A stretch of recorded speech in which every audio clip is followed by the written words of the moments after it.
Hello, everyone, and welcome to our second Oracle Jet Community virtual meetup. We're excited to get going today. We've got a good crowd, it looks like, as far as the number of attendants today.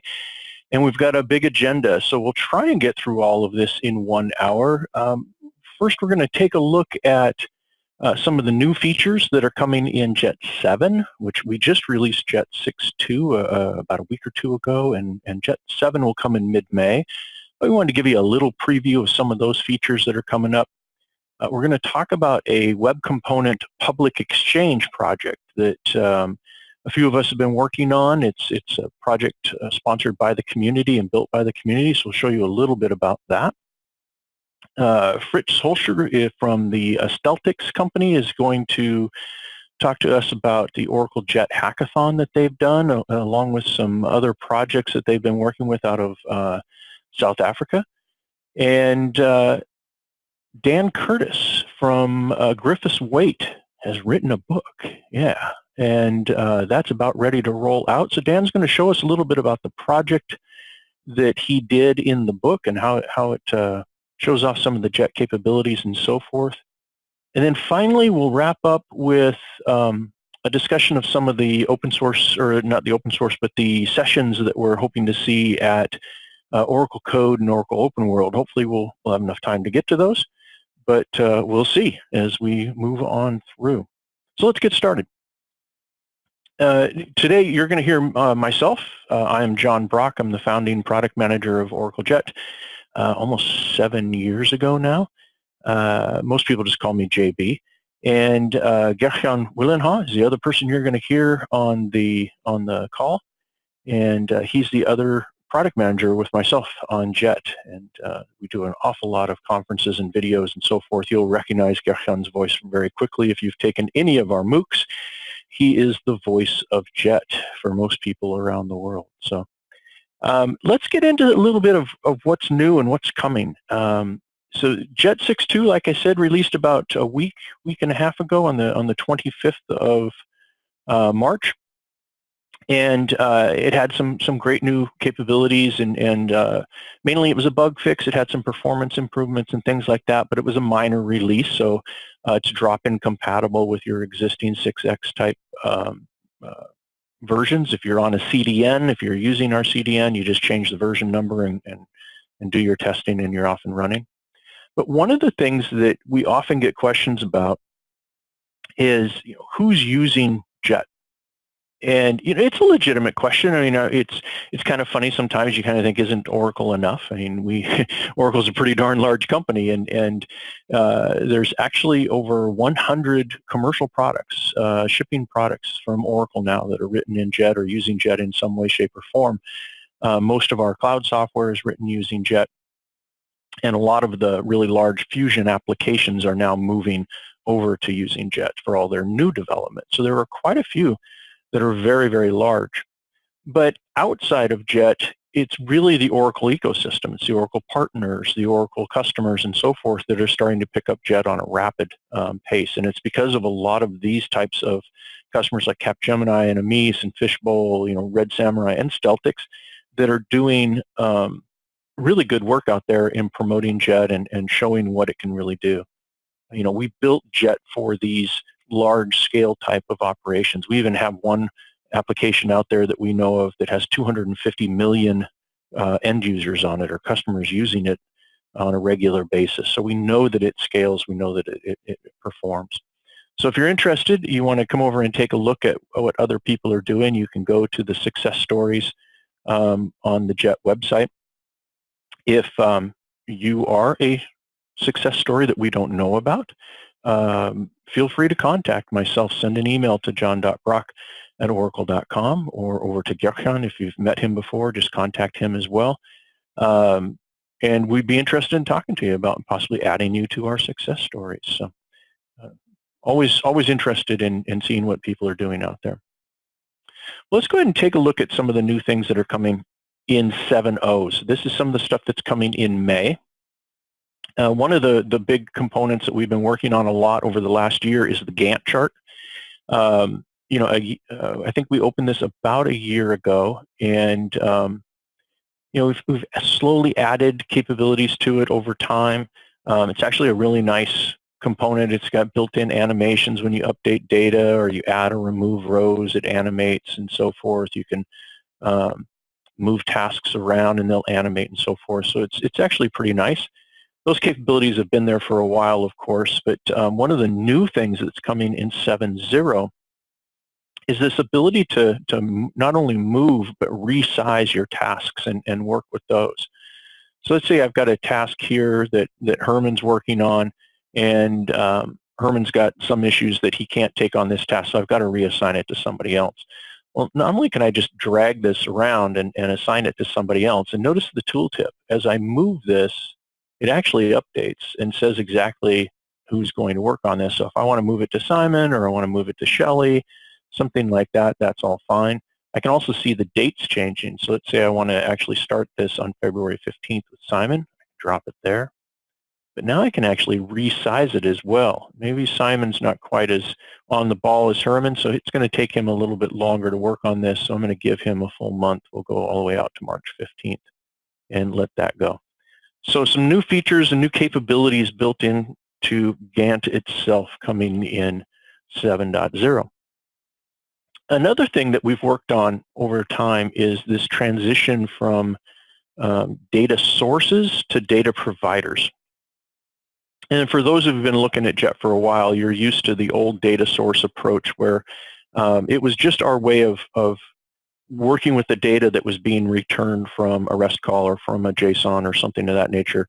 And it was just our first implementation. And then the data provider is kind of this evolution on top of what we did with data source. We've added a lot more components over the years.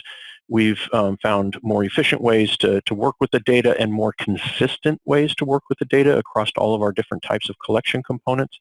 And data providers are really that evolution. And so we've tried to move as many of our components and capabilities over to use data providers. And in 7.0, we pretty much will have that done.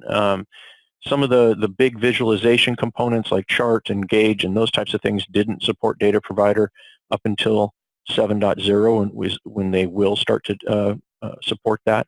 And also paging data source. It was one of the paging controls. We only had a data source for that, so you couldn't interact. You can't mix a data provider and a data source. In 7.0, we'll have a paging data provider available as well. But what does this really mean, and how does it affect you guys as developers? Well, let me show you something here. So this is the existing just bar chart in 6.2, the current version that's out there. And we've all seen this probably a bunch of times because every tutorial that we do with JET uses this particular approach. You've got your OJ chart, and you can copy that into your view, and then you've got your series values and your group values. And it was entirely up to you as the developer to figure out, to actually format or figure out the shape of your data. So if you had a REST call that didn't have a name and a series or a name and an items array kind of thing set up, you had to do the data shaping to make that work.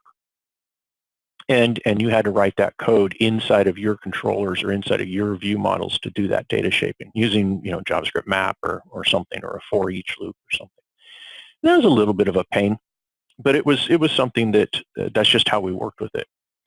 In the new data providers, though, once you start working with this exact same component, and if we look at the HTML, it's still the same, but now, at least as far as the main attributes, but now it actually supports a thing called item template. So this is inline templating. And it also only uses a single data attribute. So you don't have to define your series and your groups individually on your own. You can now use a data provider, which in the JavaScript is simply saying new array data provider, and I'm passing in my JSON data. This could be the result of a REST call as well. And you put this into the data provider, and that gives us some shaping to start to work with. And you can use this new OJ chart item to stamp out all of these individual items. And I can say the value of my item is coming from that data provider, and it's coming from this field. Now, I happen to have the fields named exactly the same, so it gets a little easy here. But value could be the ID that's in your in your data, or the group ID could be, market name or something like. I mean, it could be anything you want it to be, but you can actually start to shape or map your data right here in your slot, and then we'll do the actual controlling behind the scenes for you. So it's a lot cleaner to work with. One of the other things is that in the cookbook, one of the things that we've always been able to do, of course, is edit things like the HTML and the JavaScript. And the data that we've had in the past has always been just static data that we had up there, and it was just example data. We had a lot of requests for people saying, hey, I want to be able to copy and paste my own data into the cookbook as well. I want to work with my own stuff. Now we actually are going to provide that. So in this particular example, and it's not available in every single demo, but we're trying to get it there. So I can actually edit the data itself in here and hit the apply button, and it'll show up as changed. So that's a pretty slick thing coming in 7 as well, that you're actually going to be able to interact with the data, not just the components themselves. Pretty cool stuff. Of course, we also started working with TypeScript. In Jet 6.0, we published our TypeScript definitions out to definitely typed.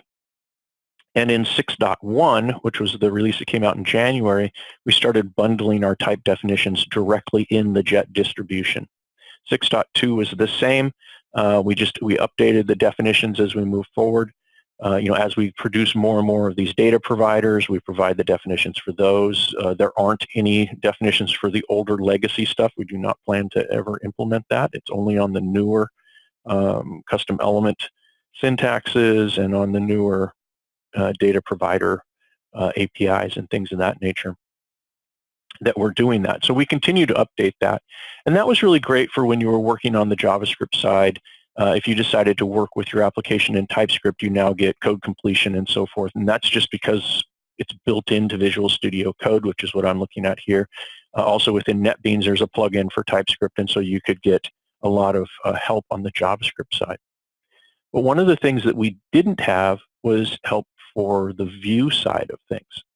So in 7.0, in Jet 7.0, we're going to introduce or publish a Visual Studio Code extension. And that extension will start out by just having Jet Core functionality, and then we'll add more features to it as we go along. Today, the beta version of this that we've been using internally and that you'll see here in a second provides code completion. So as you start to type in, it'll give you a list of the different components. It'll give you their attributes. It'll give you the values that are available for those attributes, those types of things. And it also contains code snippets. And I'll show you snippets in a minute. I think snippets are some of the biggest, best things out there. I'll show you those in just a minute. But so this is in beta right now. It'll be available in for Jet 7, which is going to release in mid-May. So let me show you a little bit of how this works. We were looking a minute ago at the OJ chart, but let me show you if I wanted to do an OJ chart. So OJ dash, and there's chart right there at the top. I can hit enter on that, hit a space, and then control space gives me a list of everything. Unfortunately, we can't narrow this down to just our component yet. Visual Studio doesn't allow us to do that yet. But we're working with them and hoping they'll get to that. But I know that there's a type value in here for what type of chart. So I'm going to just hit TY and then hit enter. Now I can do control space again, and we do show all of the different types that are available, or you can bind it to something as well. In this particular case, I would choose bar, and then I'd move on to whatever else, and there's other options and so forth. So there's some really cool stuff that you can do. If you know what you're looking for, code completion can go really quickly.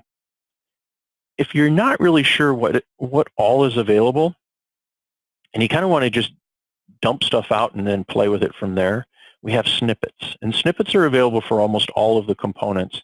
If you find that there's a component missing when you're working with this later in May, let us know, and we'll add a new snippet for it. But if I just type in OJC, you'll see that it starts to narrow down, and it has this little square box here, which is the Visual Studio Code icon for a snippet. And I can just hit enter on that, and it drops me the entire pre-populated OJ chart. And I can tab now, so I can just say, some REST chart. I can tab over, and the data is going to go to the data provider. I can go back over here, and it's going to show me all the different types. Maybe I don't want it to be a bar. Maybe I want it to be a line. I want it to be horizontal instead of vertical. So I can jump across all these different options and go through here. Now you'll notice that it throws everything out. So in some cases, if I'm going to use data for a data provider, I don't need groups and series. So I can just get rid of those. By the way, I didn't mention, and I should have, that when I talked about the new way of doing OJ chart, this is additive. This is just another way of doing it. We have not removed the group and series attributes in there as well. So you don't have to change your code. This is purely additive. It's backward compatible. Moving to 7.0, you're not going to have to rewrite your code. This is an option for you if you want to. But it's not. It is fully backward compatible. You're not going to have to rewrite your code. Should have said that early on. Sorry. So there's a lot of different things you can do with the with these code snippets and so forth. Pretty cool stuff. We're really excited with what's going on with that. By the time we get this out in 7, there will also be another feature where you will be able to work with your own web components and register your web components with the Jet plugin, and you'll get code completion based off the metadata in your own plugin. So now your web components will actually work just like Jet web components, and you'll be able to start typing in custom component stuff, and you'll see your my component or whatever it is in there by registering that in. So we hope to have that in by 7.0 as well. So some really cool stuff coming along. Well, speaking of your own custom web components, we often get a question from just people when we're talking about Jet in conferences and things of that nature. They say, well, how easy is it really to create web components with Jet?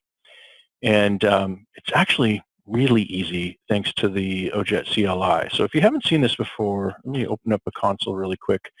The OJet CLI for this particular project, I can really quickly just do something like OJet create component, and how about StealthX chart, and hit enter. And the CLI will go off and it will actually scaffold up a base web component for us. So in that case, it ran this after component create, added in the component itself. So we have hooks that you can also do some really cool stuff to customize how you want to work with web components in that area as well. But you'll see up here, right in the code tree, or here in the directory, or the project structure rather, excuse me, it added in my web component, so StealthX chart. And in this web component, it comes with a default view model. So you've got all of the view model on how to deal with the context and the strings that are coming into it and things like that. Just a very simple view that you can now modify to work with and work with on your view model. Your CSS is just, again, a template in here, but you can do and add more custom CSS for your web component. And then all of that is pulled together using this loader.js. So this is actually kind of where the magic is, in that it does the composite.register, which makes this a real DOM element. So you're creating a custom element. And you would, after you've loaded this or made a reference to this loader.js inside of your view model for the page that's going to consume your component, you would simply be able to just say, something like, StealthX-chart, and it would close it off and so forth. So that's what, and of course this is in a JavaScript file, but that's what it would look like in your HTML, in your view, and you could go on and work with it. Now there's also what we call component.json, which is where all of your API is defined for this web component. So everything is here for you very quickly, just off one command.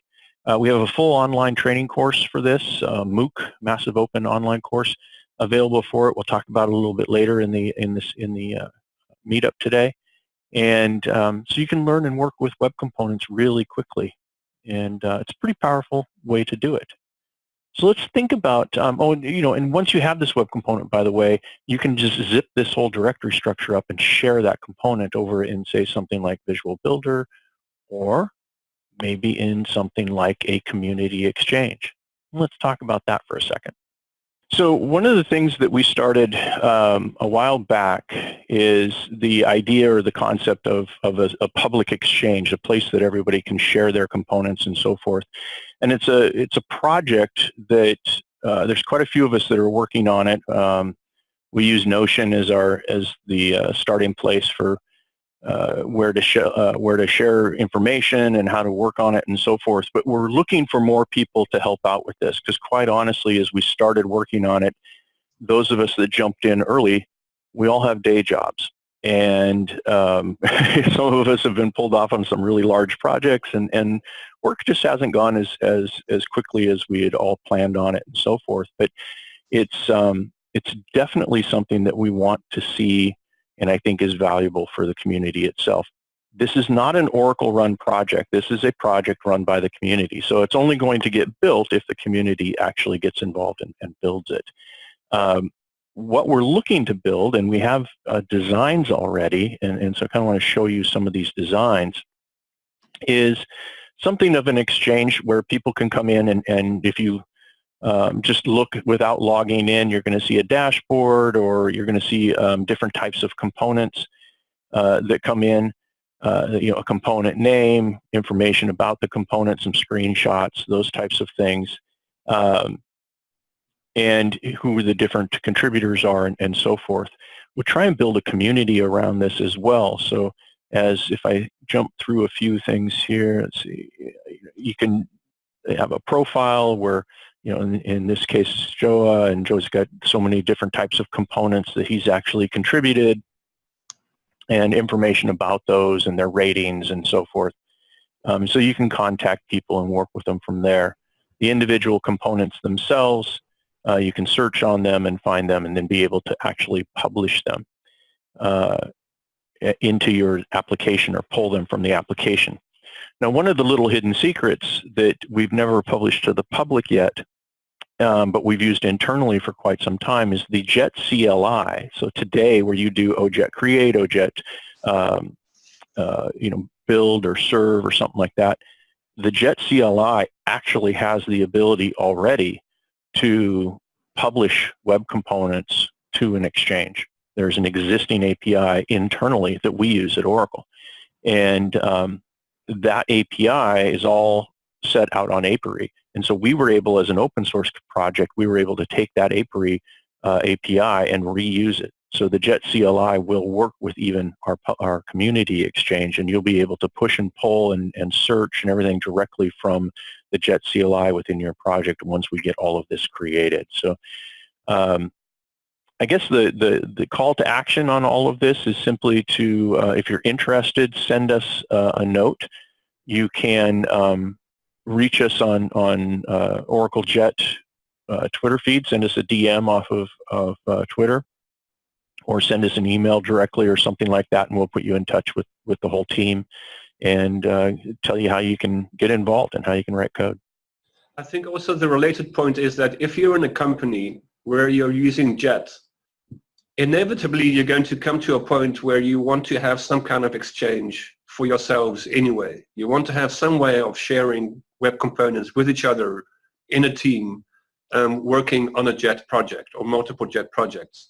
So then why not work together on this external project so that you can exchange those components via this external exchange, not just between yourselves within the company, but also between other people in other companies working on similar projects making use of Jet. So for example, calendar components. So maybe JB, you can switch back to me quickly. Yep. So go for it.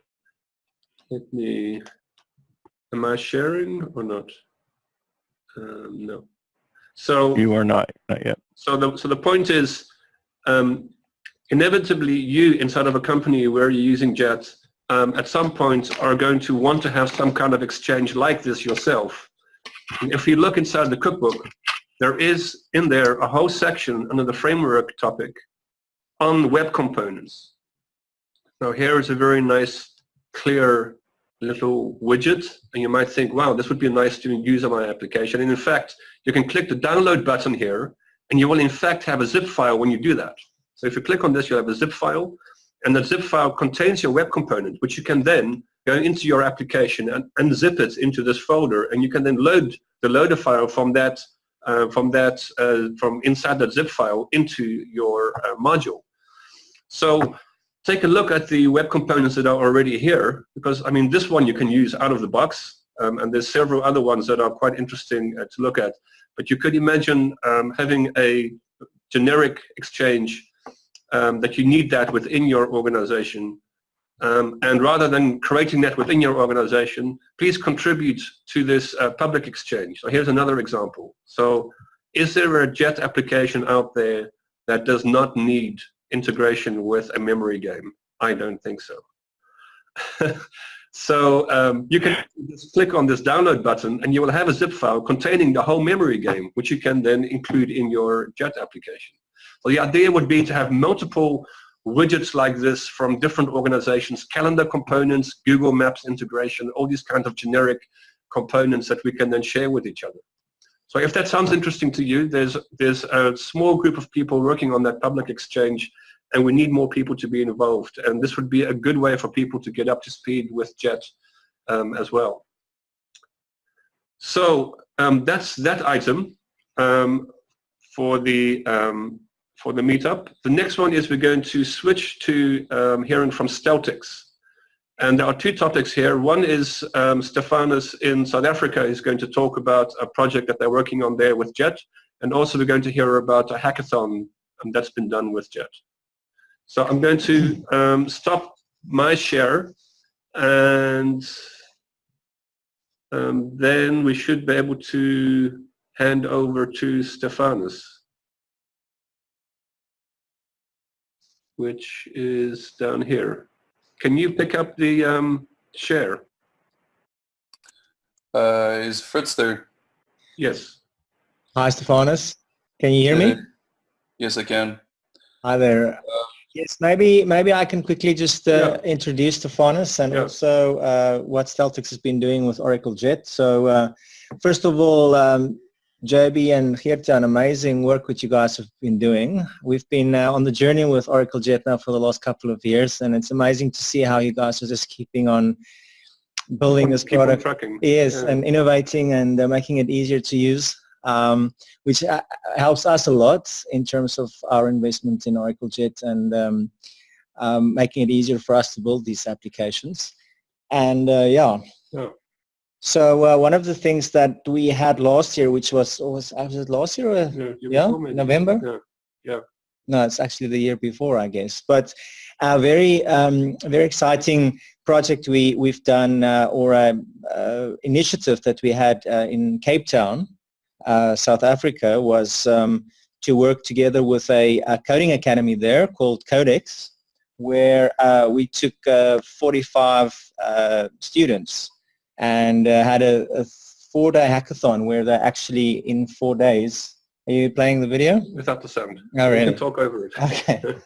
Where we actually built applications from scratch using Oracle JET, and literally on the 4th day, these guys actually presented them already, and some of them was already fully functional applications, which was quite amazing, and also the practical use of the tool was then realized, and then from there we actually, as Steltix, took on a couple of those students as interns, and we actually then started implementing some of those applications at some of our customers, which I think Faunus would talk to right now. One of the applications that we actually built with Oracle JET. So Faunus, I think you've had quite interaction with other platforms like I'm not sure if I'm allowed to mention those names, Angular and React. Of course. And maybe share a little bit about your experience and what you find valuable about the product, and also, if you can, I'm not sure if you can share your screen. Maybe JB can. I will do that in due time. Maybe while you're preparing, are you Are you ready to present, Faunus, or maybe I can still talk about the hackathon? Yeah, look, I'm only going to share the screens of that specific application that I've built. So I'll be sharing that as soon as you finished. Okay, while you are preparing, I think it's just important to also mention that we are planning another hackathon, Geert-Jan? Yeah. In Cape Town? That's right, November this year. And what would be really nice, we were thinking, is if we could have a synchronized hackathon with other locations at the same time. That would be amazing. Yeah, and that would also really reflect the real world, because we work in international environments. We're not always working in the same building with colleagues, but so it would be nice if maybe we had a group of people in Birmingham working on at Griffiths Wade, for example. Wow. And working on web components, and we upload them into the public exchange, and then in South Africa those can be reused, and other people in South Africa create other web components to be reused in Birmingham and things like that. Fantastic. I think Awesome. it's a great idea. I think so too. Can I start? Yeah. Cool. No, I will share my screen in due time. First, I just want to introduce myself. So I'm Faunus. I'm a web applications developer at Steltex South Africa, and that's been for the last year and a bit. I've been working on and off with Oracle Jet for the last year, and I must say I'm really enjoying it, especially with the new features that came out. And yeah, kudos to you, John, and the team. I must say that the new features look pretty awesome, especially the Visual Studio extensions. But yeah, I just want to share. I was tasked to share my experience with Oracle Jet, and in particular with one application that I was involved with last year, at the end of last year, for a client called Kmink. So yeah, before I share my screen, I just want to give you a bit of background on Kmink. So basically they're focused on home accessories and home decor products. It's a Dutch company, and they mainly do business over the festive season. So it's a very seasonal company. Yeah, we were basically tasked to create orchestrations that would enable them to add and edit and update records in JDE on the fly, and so we were also tasked to develop an application specifically in Oracle Jet to make it easier for managers to confirm loads of the shipment going out. So I just want to quickly share my screen. It's not going to take that long. Just want to get on there. Let me quickly check. Okay, so I'm not sure if everybody can see that. Definitely, yes. Yep, okay, awesome. Looks good. Yeah, so basically this is obviously after you've been logging into the application. The login functionality is actually a web component itself, and we're using that web component across various clients, enterprise clients that we have.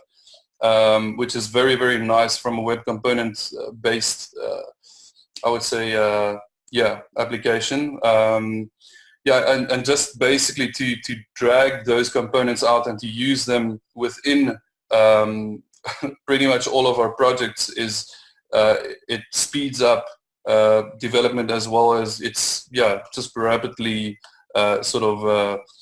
speeds it up. But in any case, this is the general view of that application. You'll see that underneath this lies the AIS. So basically we'll be calling those REST APIs to get the data from. When one click on one of these little blocks, you will go to the next screen, which is your processing of the load. You'll basically see that we've incorporated the table component from the Cookbook as well. And all these little blocks as well is just one component that we loop over, so it makes it quite nice. You can search on the license plate as well if you want to, if there's more than a few rows.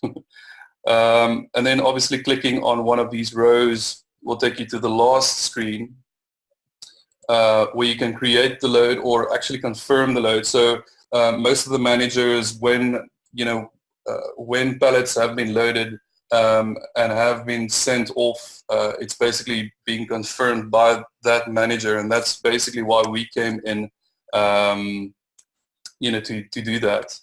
And I just want to quickly chat about like the benefits of JET itself.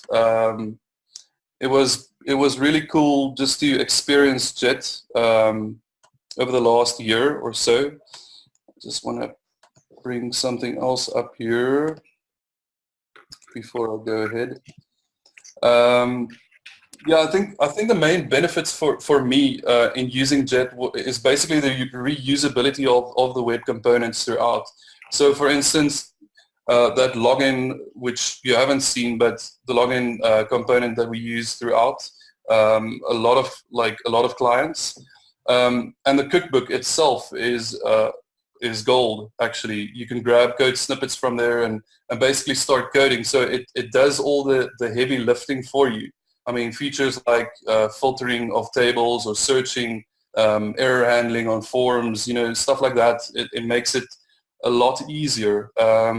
Other things that I did like about the framework is obviously that JET had mobile development in mind. A lot of frameworks or a lot of other frameworks doesn't do that. I think there's a lot of backup in the community itself around this in JET itself. And something finicky or something that I really also enjoy in JET is just to create my components within the terminal. It puts it in the JET composites directory, and it's there. It's not like React, for instance, where you need to create a component directory, create the files, etc., etc. So I really enjoy the way that JET is actually, generating those like on the fly, I would say. Another thing that I really enjoy about it, or about components, is definitely the separation of logic, the HTML and the CSS, which makes it very, very cool just to work with one component and write logic for that component specifically.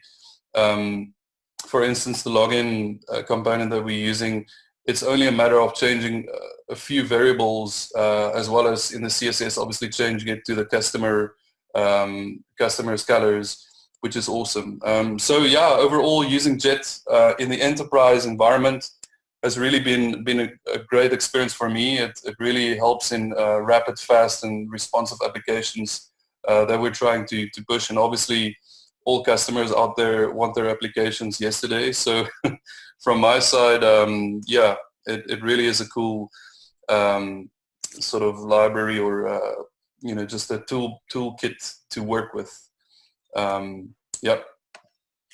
Well, that's really great to hear. Really great to hear. Awesome.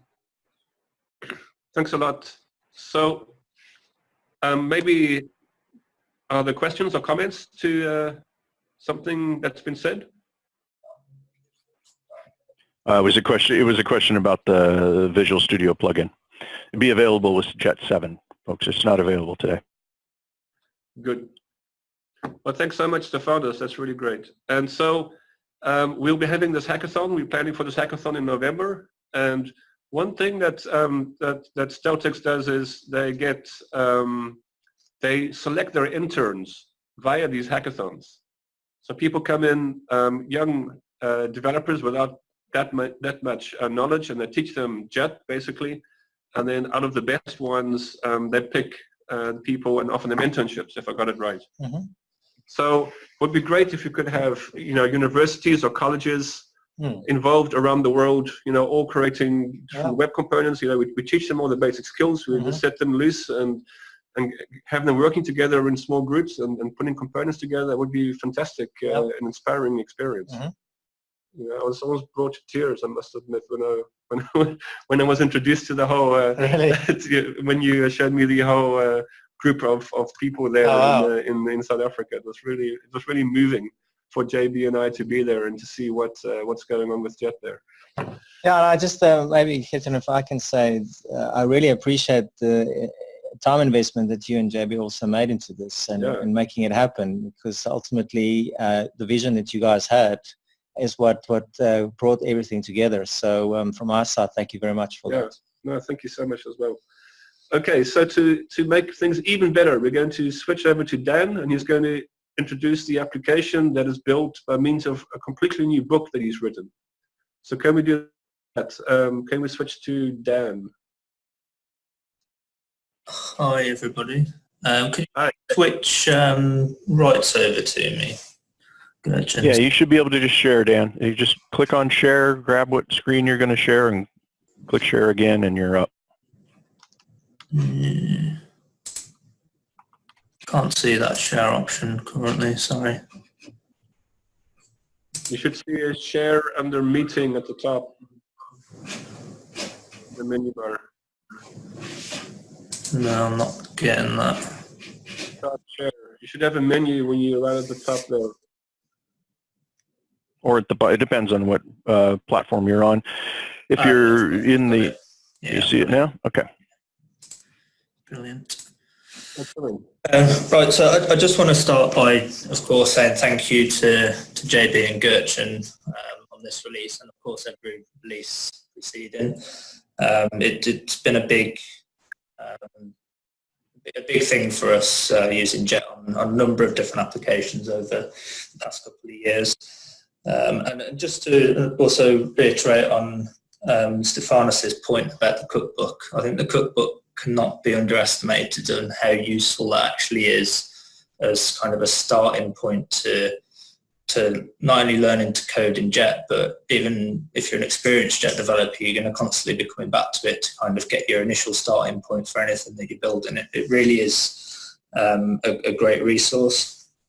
So just as a bit of the background on me, for everybody that doesn't know, I'm Daniel Curtis and I work for a company called Griffiths Waite, and we're based in Birmingham in the UK. And we've been working on Jet projects for a couple of years now. We've got a team of Jet developers here who have come from a variety of different backgrounds. So we've got some that have come from a Java background, so they've predominantly been working with ADF and Web Center products in the past. We've got some that have come straight out of university, so they're industrial placements or graduates that have come on board and got stuck in with Oracle Jet.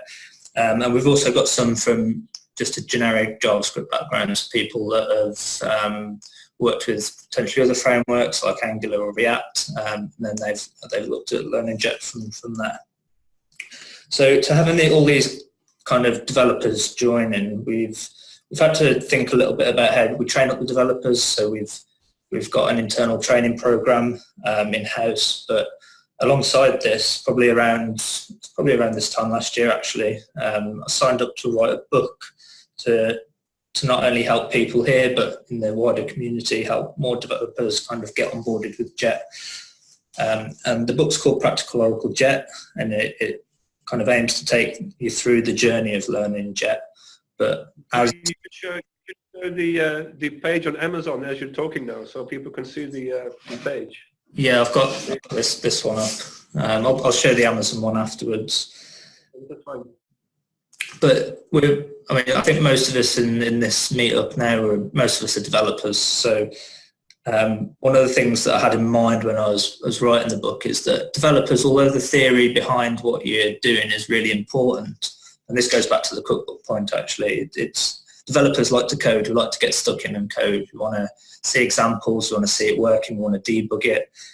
So what the book does, it's not just a theory book, it does have the theory, but it has loads of code in it. So loads of code for the developer to use.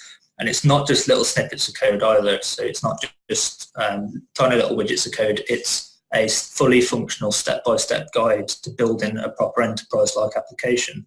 So at the end of each chapter, you will have a working application, which you then build on even more to the point where you've got this application at the end of the book that, you know, it's got loads of interaction, loads of features, using loads of different components. And shortly I'll show you what that end product looks like.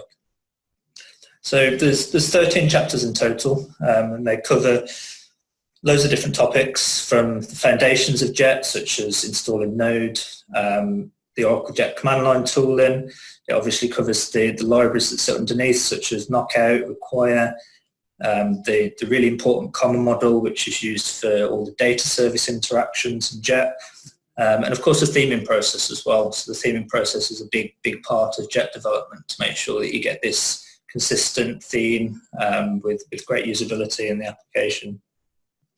And it also has a chapter, whole chapter near the end. It's dedicated to automated unit testing, using Karma and Jasmine for those automated unit tests, which is really important. So what I'll do now is I've got the application running here. Hopefully everybody can see the screen okay. And I'll just have a quick overview about what this is. So it's a support ticket system. So I think we're all used to support ticket systems. I imagine we've all used them at some point in our lifetimes. And support ticket systems, generally they're going to be a place to go to where you've got some problems. So you want to have a nice interface. You want to have something that's not going to anger you even more about your problems. So that was kind of the backbone of when thinking how to kind of develop this or design this application. So it's split into 3 different columns. So on the left-hand side, you've got your list of tickets, and this is using an Oracle Jet list component. You've also got at the top of the list, you've got a little search box, which this is actually a web component, so it's a custom web component that you'll build in the application. And brilliant about this web component, and it's also not just this web component, any of the custom Oracle Jet web components that you can build using the Oracle Jet web component architecture, is that it's so easy to use and it encapsulates all that logic within the component. So it's not actually within this page itself. And all we do with this component is pass in the array of data. So all these lists of the 6 tickets, you pass them into the component. The component takes care of all the filtering logic when you start to type.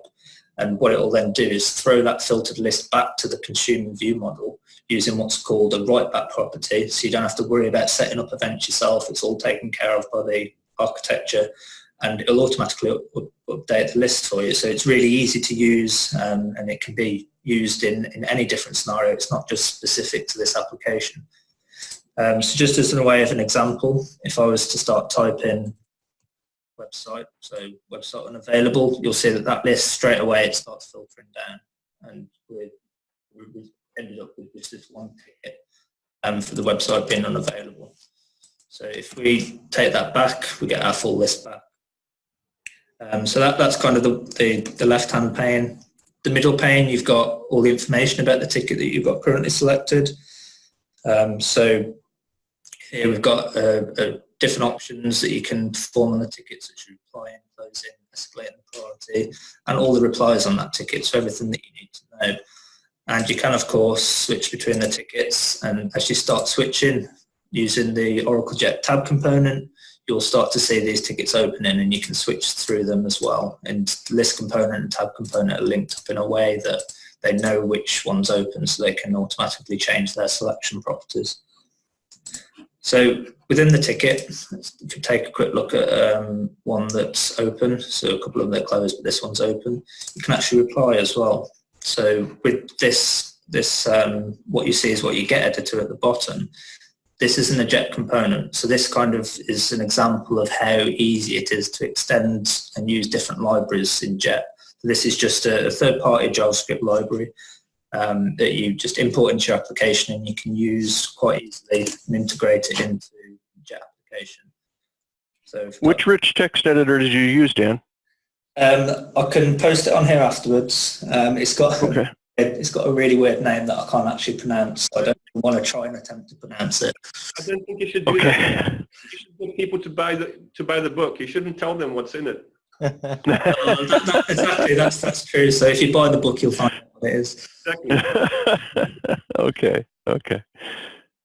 So yeah. So this what you see is what you get component, completely third-party library, and it was really easy to integrate as well. I'll come back to this in a second because I'll show you how we can integrate that more. We've also got, using the OJ file picker. You can use that to select an image or file type of your choice, and then you can attach that. We're also attaching to that reply list. So you can also close a ticket. So closing a ticket uses the OJ dialog component. That pops that open. You can select an issue using the OJ select one choice. And once you close that, what you'll notice is on the left-hand side, the list will update to say status closed.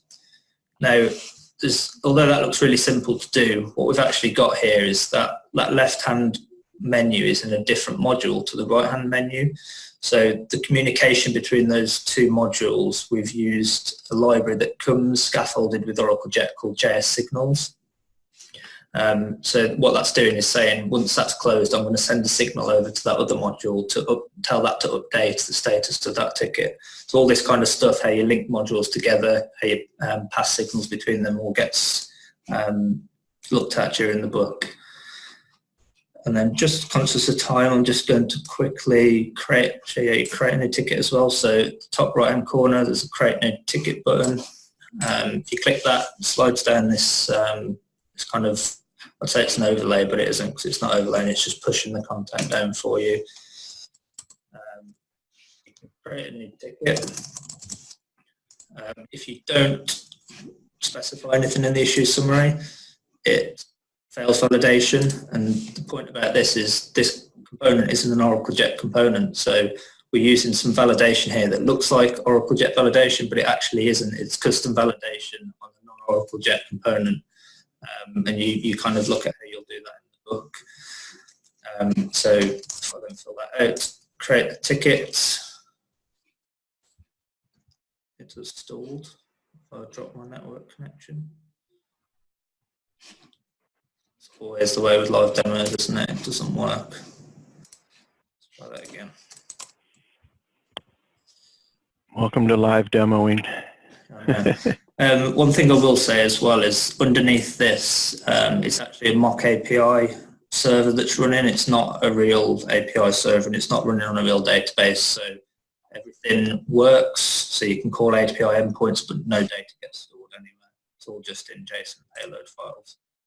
So Dan, I think this looks fantastic. I think we should close this topic, but I think you've sold a whole bunch of more books now than you had sold before this meeting. This is a really nice, professional-looking application, and thank you. I've reviewed the book. It covers all the best practices, all the topics. It's really an end-to-end, unique enterprise application development book with Jet. Buy it today. Yeah, and thank you again, Gertrude, for reviewing that. That was a really big help. Sure. Okay, so we need to wrap up more or less, and JB and I want to present to you a couple of new workshops and content that we've been working on. So maybe I can take over for a minute. Yes. So what is new is, so I'm on the Oracle Jet homepage. When you go to Learn, you will see that there is here a tab, Online Training. And this page is fairly new. So what you see here, first of all, is links to the MOOC that many people have taken, the basic Jet Getting Started MOOC. And there's also the next MOOC that comes after that, specifically focused on web components. And then what you will find as well is what is completely new, really from the last month or 3 or so, is a learning trail. And I think JB can talk more about this, but it's about setting up your environment, creating your first application, adding content, debugging, the entire process for here developing a web application. But that is one part of the trail. So here is the whole trail. So this is your first web application that I showed, but there's also a number of other topics. So about CRUD, master detail type topics, and also about web components. Yeah, this is actually a really nice path that we put together for the documentation team, and it's a 5-part learning path that's cumulative. So you start at the very beginning by just learning about layout and how to use OJ panels and flex boxes and things like that. And then you go from a responsive layout to adding in certain content and working with local data and so forth in a master detail environment where you actually have the detail stuff hidden until you click on an option in the master and all these kinds of things. That it just works its way through and eventually goes into working with full CRUD capabilities against a real REST backend. Thanks to our folks at Apex. We use apex.oracle.com for our backend. And we show how to do all of these different capabilities for creating CRUD and then creating the CRUD application. Create, read, update, delete for those that don't know what CRUD stands for. I'm not saying that this stuff is garbage. Had somebody ask me that one time, why do you keep calling your stuff garbage? It's not. And then we create a reusable web component out of a form element at one point and reuse that back inside of the master detail solution. So it's a really nice, quick 5-part solution that we just recently put together. So that's one part, but a lot of people will have been introduced to Jet by means of a workshop that is available on GitHub. This one, I think a lot of people will have been have got started with Jet via this scenario. So that's at bit.ly learn Jet, which is also available from that same page that I showed before. But now we are working on new content. So I'll briefly talk about one of the two, and JB will talk about the other. So the previous workshop was really focused on getting you started with web components. But now what we want to do is to introduce best practices for working with web components. And those best practices are encapsulated within the developer guide, but you point to them directly from this scenario. And what the scenario also introduces is integration of an ERP service with a Jet application. So in the end, you will have a timeline component in a Jet application, which can also be integrated into Visual Builder. And the timeline component calls out to data coming in from an ERP backend. And if you're familiar with those kinds of backends and those kinds of APIs, the data looks like this. Now, how do you work with that kind of data? And also that particular topic is also addressed, the parsing of this data. How to get this into a sensible format that the timeline component can deal with. And there's a whole topic related to that that walks you through that. And if you come to the places where we hold these workshops physically, you will also be given access to a demo ERP backend that you can use to actually get real data to experiment with this. But we use files within the application, as you can see here, for example, and that's what you interact with. But this is a much more advanced scenario to the previous one, building on that and talking about, like I mentioned, the shaping of that data, for example. And then there is another workshop, and that one is being worked on by JB. So maybe you should briefly discuss that. Can you just switch over to the URL there? Or it might be easier for you to do that, and I'll just talk about it. Just in interest of time, because we're already at the top of the hour. Yeah, it's just PepperTech Workshop 2019, third one down. Just go down. There it is. So the other part of the workshop that we're doing, the workshop contains two parts. One is the component that we're building. The other one is working with theming. So actually modifying a base theme or creating a custom theme and then deploying that into your application, not only in a Jet Core application, but also deploying it into Visual Builder. So it's very, very simple in what we're doing. We're using Sass for this, but it is also pointed out at the very beginning that we're moving to CSS variables within Jet. So by the end of this year, early 2020, we expect our tooling and everything else to be using CSS variables. But there are a lot of people that are using Sass today because that's what we provide and that's how we work with things. And so we wanted to be able to get this workshop out there as well. One point that I wanted to make clear on the first workshop also that Gerhard showed was that the point of doing this type of best practices is really focusing on Visual Builder. Now, these web components that we're talking about and the best practices that we're doing are, perfectly reasonable for Jet Core, and they're actually best practices for Jet Core as well. But we want to emphasize that your components should be built thinking about if they're going to be used inside of a declarative IDE, such as Visual Builder. Because you're setting properties and things that are iterated in a list instead of just setting strings and things like that, because that's easier within a declarative environment where someone's just going to select from a property inspector. Those types of best practices. The reason that is important for Oracle partners and Oracle customers and things like that is that Visual Builder is going to be used for extending all Fusion Applications products in the future. So all future development of Fusion apps is being done with Visual Builder and Jet. So you're eventually going to be, and matter of fact, coming up on the PaaS Summit, the Partners PaaS Forum that we're going to be introducing this workshop at, and Gerkon's going to mention that in just a minute, we're going to be running a lab series. The first lab is our workshop, this particular one here, and then this will be followed by a workshop on Visual Builder, where you will take this component and use it to extend an ERP application with Visual Builder.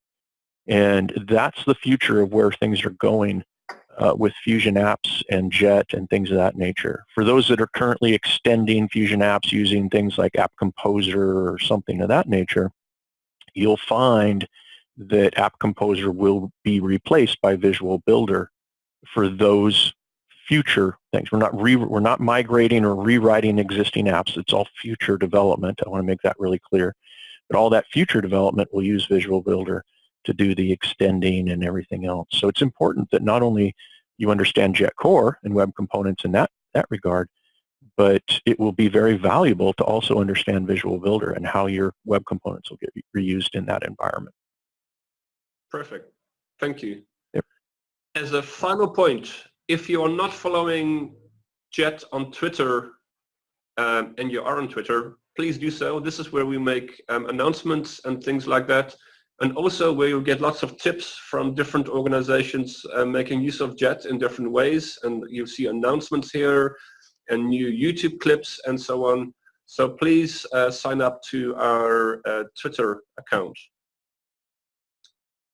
I think with that, we've covered a lot of information, heard from a number of different people.